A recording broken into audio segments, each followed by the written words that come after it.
Carpool boxing here. I wanted to get into it with this Chocolatito and Rungvisai that happened over the weekend.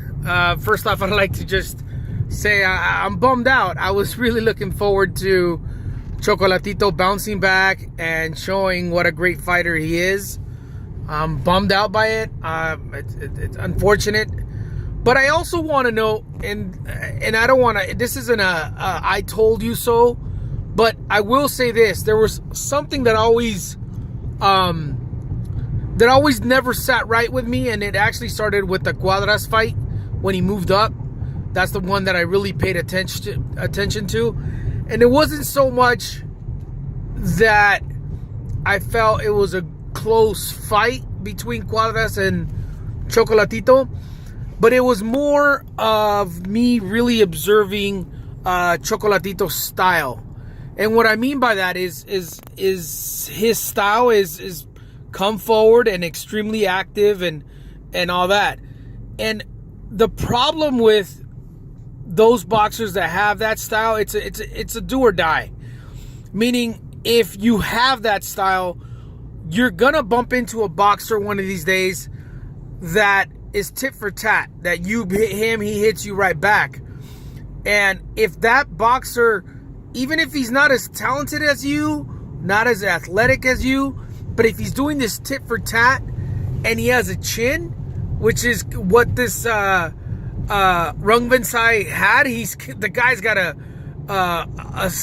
chin. It's hard to knock the guy out, and he's extremely active back. He was always hitting Chocolatito back.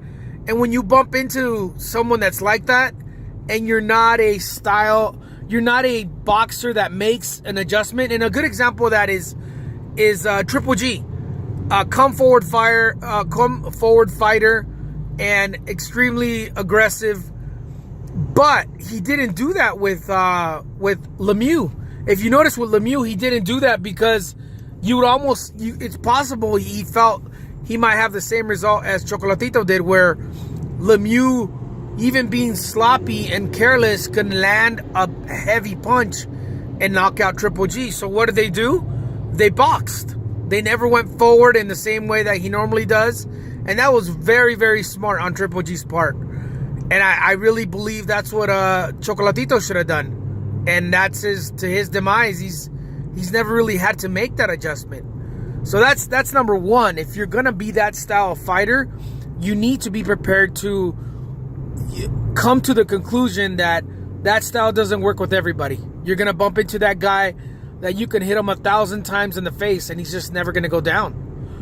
Another thing is, from the get-go, one of the things that stood out is Chocolatito in some of the Spanish platforms and interviews. He kept on saying, and it didn't fall short, because I was paying particular attention to him saying that he really felt the punches and that his punches weren't taking as much effect on the opposition.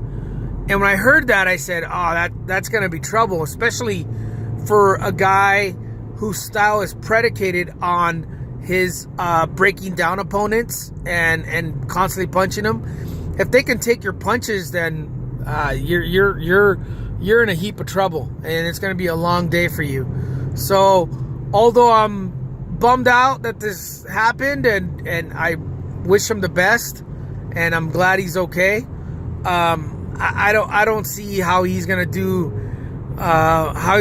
any more damage in that division in the 115, because you still have Estrada, Cuadras, Inoue from Japan that's coming up, and you just have all these rising guys that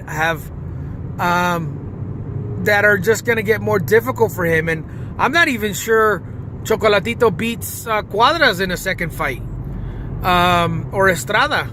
Those fights were pretty close. So, unfortunate, but I hope he bounces back and goes down. But that's never gonna bring him the level of a legacy of a fighter that's moving up divisions, unfortunately. And this might be the beginning of the end, in the sense that he's gonna be recognized as a good fighter, but not necessarily a legendary one.